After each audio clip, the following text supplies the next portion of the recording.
તાલુકાની આંગણવાડી કાર્યકર અને હેલ્પર બહેનોએ આજે પોતાની વર્ષો જૂની પડતર માંગણીઓને હાઈકોર્ટના ચુકાદાના અમલીકરણ માટે એક દિવસની રજા જાહેર કરી હડતાલનું શસ્ત્ર ઉગામ્યું હતું। તાલુકા પંચાયત કચેરી ખાતે મોટી સંખ્યામાં સંગઠિત થયેલ બહેનોએ ધરણા પર બેસી સરકાર સામે વિરોધ પ્રદર્શિત કર્યો હતો। શું છે આ મુખ્ય માંગણીઓ? આંગણવાડી બહેનોની મુખ્ય રજૂઆત છે કે નામદાર હાઈકોર્ટ દ્વારા જે ચુકાદો આપવામાં આવ્યો છે તે મુજબના તમામ લાભો સરકાર દ્વારા વહેલી તકે આપવામાં આવે, યોગ્ય વેતન, કામનું ભારણ અને અન્ય ભથ્થા બાબતે બહેનોએ મીડિયાના માધ્યમથી સરકાર સુધી પોતાનો અવાજ પહોંચાડવા વિનંતી કરી છે। આ લડતમાં આંગણવાડી કાર્યકરોને ન્યાય અપાવવા માટે વિવિધ સામાજિક સંગઠનો અને આગેવાનો પણ મેદાને આવ્યા હતા, જેમાં શ્રી ભીખાભાઈ મકવાણા, સંચાલક સંકલ્પ ભૂમિ બુદ્ધ વિહાર નંદાસણ, શ્રી દેવેન્દ્રભાઈ મકવાણા, પૂર્વ પ્રમુખ ભીમ આર્મી ગુજરાત, શ્રી નરેશભાઈ બેંકર, શ્રીમતી ચંદ્રિકાબેન જાદવ, શ્રી હસમુખભાઈ બી મકવાણા કડી, શ્રી વિનોદભાઈ જાદવ જેતપુર, આ તમામ આગેવાનોની ટીમે કડી તાલુકાના સીડીપીઓ અધિકારી તેમજ ટીડીઓ તાલુકા વિકાસ અધિકારી સાહેબની રૂબરૂ મુલાકાત લીધી। અમને વર્ગ 3 અને 4 માં સમાવેશ કરો। એમએમઆઈ નો જથ્થો છે જે અમારી આંગણવાડીમાં આવે છે, પણ એમાં અમારે ફરીથી ઓટીપી દર મહિને લેવાનો થાય છે, ફેસ કેપ્ચર દર મહિને લેવાનો થાય છે, તો જે લાભાર્થી છે હાલવા તૈયાર થતા નથી, તો એ એમએમઆઈ નો જથ્થો ડાયરેક્ટ મંડળીમાં અપાવડાવો અને મંડળીથી ડાયરેક્ટ એ લોકો કલેક્ટ કરે એ રીતે કરાવડાવો। પછી અમને વય મર્યાદા અમારામાં દૂર કરો, કેમ કે સરકારી ગવર્મેન્ટ વાળા જોબવાળા બધા હોય છે, એ લોકોને વય મર્યાદા 58 વર્ષની હોય છે, જ્યારે અમારે આંગણવાડી કાર્યકર અને તેડાગરોને 45 વર્ષથી જ હોય છે, તો એ વય મર્યાદા અમારાથી દૂર કરાવડાવો। હાઈકોર્ટનો જે ચુકાદો આવ્યો છે અમારે પગાર વધારવા માટે, એ આ નવા બજેટમાં અમને લોકોને રાહત અપાવો અને જલ્દીના જલ્દી ચુકાદો અમારા માટે ક્લિયર કરાવડાવો। પછી નવી એપ્લિકેશનો અમારા માટે આવી જાય છે, તો નવી એપ્લિકેશનો આવે છે તો એના કામ કરવા માટે અમને જે મોબાઈલ છે સારી કંપનીના આપો, પ્લસ એનું ભારણ થોડું ઓછું થાય એવું કામ કરાવડાવો। કાં તો અમને ઓનલાઈન કામ અપડાવો, કાં તો ઓફલાઈન કામ અપડાવો, અને ઓફલાઈન કામમાં પણ રજિસ્ટરો છે એ અમને ગવર્મેન્ટ તરફથી એપ્રુવ કરાવડાવો કે અમને ત્યાંથી મળે।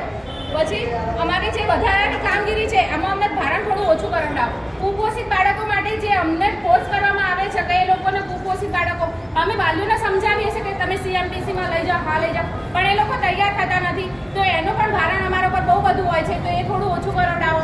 એ રીતના અમારા બધા પ્રશ્નો છે। આ પ્રશ્નો માટે તમે શું હૈયાધારણ આપવામાં આ પ્રશ્ન બોલ્યા એમાં તમે શું હૈયાધારણ આપો? હું આંગણવાડી સુપરવાઇઝર છું, ગીતાબેન બારોટ। હવે આ બહેનોના જે પ્રશ્નો છે અમે આગળ રજૂ કરીશું અને એમને ન્યાય મળે એવા પ્રયત્નો કરીશું।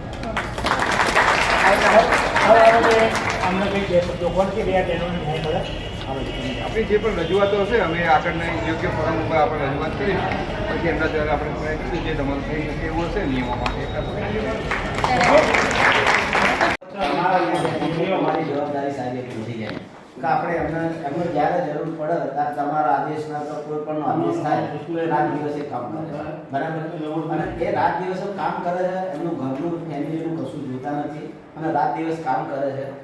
જ્યારે એમને આર્થિક રીતે અને જે કહેવાય સમયની રીતે ઘણું શોષણ થાય છે, એમને પૈસા મળતા નથી રેગ્યુલર, એમને બીજી કોઈ સુવિધા નથી, પગાર ઓછો મળે છે અને એમની જે માગણીઓ છે એના માટે બેઠા છે। એટલે તમારી સાહેબ એક એના હેડ તરીકે એ લોકોને તમારે એમનો પ્રશ્ન આગળ પહોંચાડી અને મેક્સિમમ એમના પ્રશ્નો હલ થાય અને એમને ન્યાય મળે એવી અમારી તમને અંગત રિક્વેસ્ટ કરી અને એમની રજૂઆત કરી અને એમને તમે થોડું આશ્વાસન આપો કે ભાઈ અમે ઉપરના લેવલે તમને આ પહોંચાડીશું અને તમારી માગણીઓના માટે અમે પણ પોઝિટિવ છીએ, બરાબર છે? આ બધી વસ્તુઓ કરી કરો, કારણ કે એ લોકો હંમેશા છે ને કે તમારા આદેશના અનુસાર જ છે અને સૌથી વધારે શોષણ થતું હોય તો આંગણવાડી બહેનોનું જ થાય છે। એટલે સાહેબ આમાં કંઈ કરી અને તમે આમાં પોઝિટિવલી થોડું એમના વતી કદાચ તમારા હકમાં હોય, તમારા પાવરમાં આવતું તમે કરો, તમારા ના આવતું ઉપર રજૂઆત કરી અને એ લોકોને ન્યાય કરો। રજૂઆત તો એ લોકો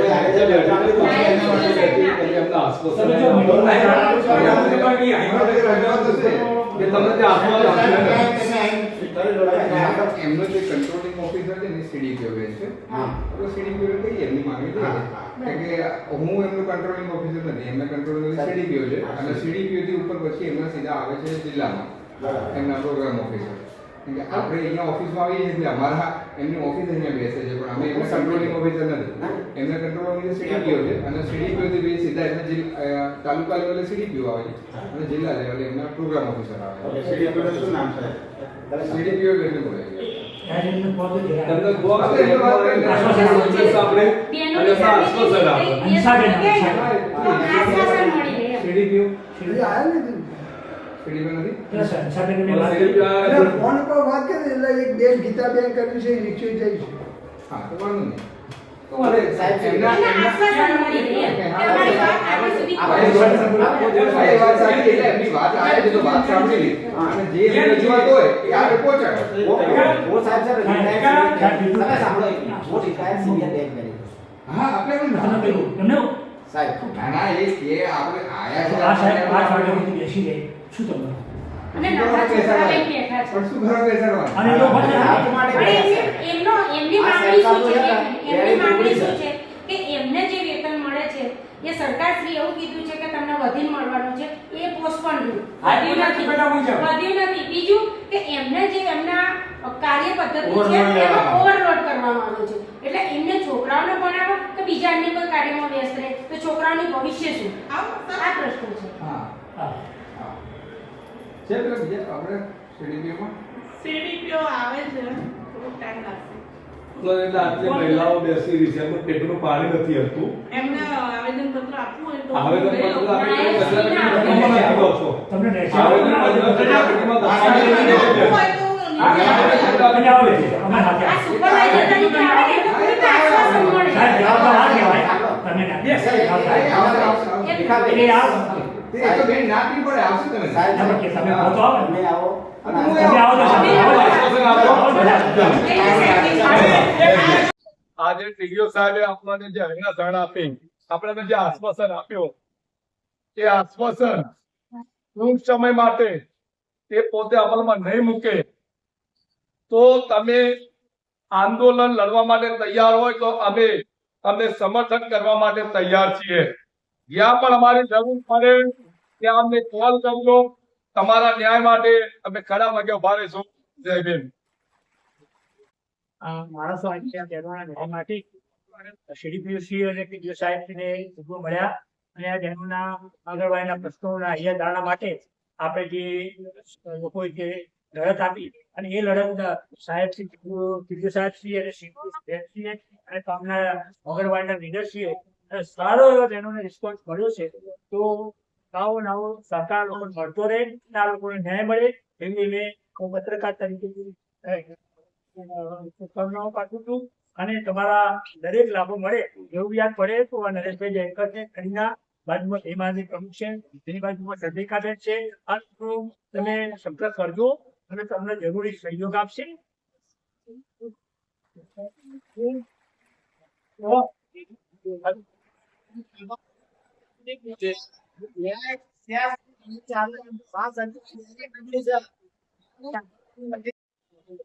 આજે જેટલી પણ આ બહેનો આંગણવાડીની બહેનો બેઠી છે ખરેખર અમને લાગે છે કે જે એમની કામગીરી છે એ પ્રમાણે વેતન મળતું નથી. સરકારશ્રીએ આદેશ કર્યા હોવા છતાં આજે પૂરેપૂરું વેતન મળતું નથી. પ્લસ એમની ઉપર જે વધારાનું ભારણ મૂકવામાં આવ્યું છે નવી નવી એપ્લિકેશનો આપી છે જે અમુક બિચારીને ખબર નહીં પડતી હોય કે એપ્લિકેશન શું કરવા માંગે છે એટલે એવી નવી નવી એપ્લિકેશનો આવે એમાં એમને સમજણ ના તો કાર્ય પદ્ધતિમાં લેટ થાય અને કાર્ય પદ્ધતિમાં લેટ થાય એમને જે રોજિંદા છોકરાઓને ભણાવવાનું કાર્ય છે એ અધૂરું રહી જાય એટલે નાનપણથી જે પાયો છોકરાઓનો મજબૂત કરવાનો હોય અભ્યાસક્રમમાં એ એમનો પોતાનો પાયો મજબૂત કરી શકે નહીં એટલે છોકરાઓનું ભવિષ્ય બગડે. એટલે સરકારશ્રીને અમે પણ વિનંતી કરીશું કે તમારી જે લાગણી ને માગણી છે એને માન્ય રાખે એને ધ્યાનમાં રાખે અને તમે જે આજે ભાઈ ટીડીઓ સાહેબને જે આવેદન પત્ર આપ્યું છે એ વહેલા તકે ઉપર સુધી પહોંચાડે અને તમારી માંગણી સ્વીકારે એવી અમે જરૂરથી તમારી સાથે રહી અને હૈયા ધારણા આપીએ છીએ. જય ગુજરાત.